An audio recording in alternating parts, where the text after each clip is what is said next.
नमस्कार। आज हम एक ऐसे विषय पर बात करने वाले हैं जिसका असर लाखों सरकारी कर्मचारियों पर पड़ता है और वो है 8वां वेतन आयोग। तो चलिए जानते हैं कि एक्सपर्ट्स का इस बारे में क्या कहना है। हाल ही में एक रिपोर्ट ने यही सवाल उठाकर काफी हलचल मचा दी थी। तो आज हम दैनिक भास्कर की एक एक्सपर्ट रिपोर्ट के आधार पर ये समझने की कोशिश करेंगे कि आखिर सच्चाई है क्या। देखिए, ये जो सारी जानकारी हम आपको दे रहे हैं वो प्रतीक बैद के विश्लेषण पर आधारित है। उन्होंने इस आयोग से जुड़े 7 बड़े और जरूरी सवालों के जवाब दिए हैं। तो चलिए इसे थोड़ा और विस्तार से समझते हैं। आज हम इन सभी जरूरी पहलुओं पर एक एक करके बात करेंगे ताकि आपको पूरी तस्वीर साफ हो सके। तो सबसे पहले सबसे बड़ा और बुनियादी सवाल ये 8वां वेतन आयोग आखिर लागू कब होगा।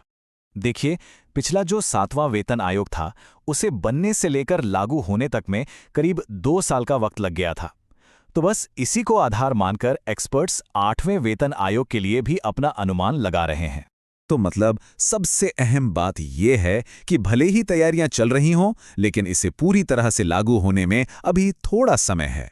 एक्सपर्ट्स का अंदाजा है कि ये 2028 की शुरुआत तक हो सकता है। चलिए अब उस हिस्से पर आते हैं जिसका शायद सबसे ज्यादा इंतजार रहता है, यानी पैसा। वेतन में कितनी बढ़ोतरी की उम्मीद की जा सकती है। यहां आप देखिए, एक अंदाजा लगाया जा रहा है। 7वें आयोग में बढ़ोतरी थोड़ी कम थी, लेकिन इस बार यानी 8वें आयोग में 20 से 35% तक की एक अच्छी खासी बढ़ोतरी का अनुमान है। अच्छा, तो ये जो वेतन में बढ़ोतरी होती है ना, वो एक फिटमेंट फैक्टर से तय होती है। अब ये क्या है? ये आप समझ लीजिए एक तरह का मल्टीप्लायर है, जिससे महंगाई और रहन सहन के खर्च को ध्यान में रखकर नया मूल वेतन यानी बेसिक पे तय किया जाता है। एक्सपर्ट्स का ये मानना है कि नया फिटमेंट फैक्टर 3.46 तक जा सकता है, जो कि 7वें वेतन आयोग के 2.57 के मुकाबले काफी बड़ा जंप है। बढ़ोतरी कितनी होगी ये जानना एक बात है, पर ये बढ़ा हुआ वेतन हाथ में कब आएगा ये जानना भी उतना ही जरूरी है। चलिए अब भुगतान की समय सीमा को समझते हैं। यहाँ एक बात समझना बहुत जरूरी है। वेतन में जो बदलाव होंगे वो 1 जनवरी 2026 से ही लागू हो जाएंगे, लेकिन इसका असली भुगतान, जिसमें एरियर भी शामिल होगा, वो 2028 से शुरू हो सकता है। एक्सपर्ट्स के मुताबिक मूल वेतन यानी बेसिक पे का एरियर तो मिल जाएगा, लेकिन उस दौरान जो महंगाई भत्ता यानी डीए बढ़ा होगा उसका एरियर मिलने की उम्मीद थोड़ी कम है। तो बात सिर्फ बेसिक सैलरी की नहीं है। नया वेतन आयोग और भी कई चीजों पर असर डालता है। चलिए देखते हैं और क्या क्या बदलने वाला है। जैसे कि ग्रेच्युटी की ऊपरी सीमा जो फिलहाल 25 लाख रुपए है, वो भी बढ़ सकती है। इसके अलावा मेडिकल और ट्रैवल बेनिफिट से लेकर बच्चों के एजुकेशन अलाउंस तक, मतलब कई चीजों में बदलाव की उम्मीद है। इसका असर सिर्फ अभी काम कर रहे कर्मचारियों पर ही नहीं, बल्कि उन पर भी पड़ेगा जो अपनी सेवा पूरी कर चुके हैं, यानी हमारे पेंशनभोगी। आइए देखते हैं कि उन्हें क्या लाभ मिलेगा। जी हाँ, पेंशनर्स को भी इसका सीधा फायदा मिलेगा।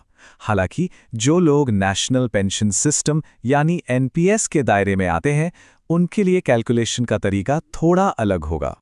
तो सवाल यह है कि आखिर कितने लोगों पर इसका असर पड़ने वाला है। चलिए इस नए आयोग के प्रभाव का दायरा देखते हैं। तो कौन कौन इसके दायरे में आते हैं? देखिए, केंद्र सरकार के कर्मचारी, डिफेंस और रेलवे के कर्मचारी, केंद्रीय संस्थानों के शिक्षक और वो पीएसयू जो पूरी तरह से केंद्र सरकार के हैं, उन सभी के कर्मचारी इसमें शामिल हैं।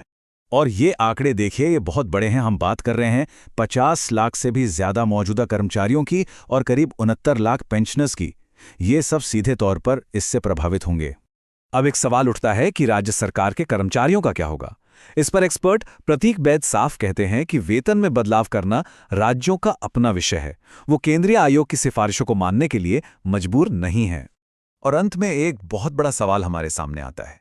भले ही राज्यों के लिए ये सिफारिशें मानना जरूरी ना हो, लेकिन जब केंद्र सरकार सैलरी बढ़ाती है तो एक उम्मीद तो बन ही जाती है, एक दबाव भी बनता है। अब ये देखना दिलचस्प होगा कि आने वाले सालों में राज्य सरकारें इस पर क्या फैसला लेती हैं।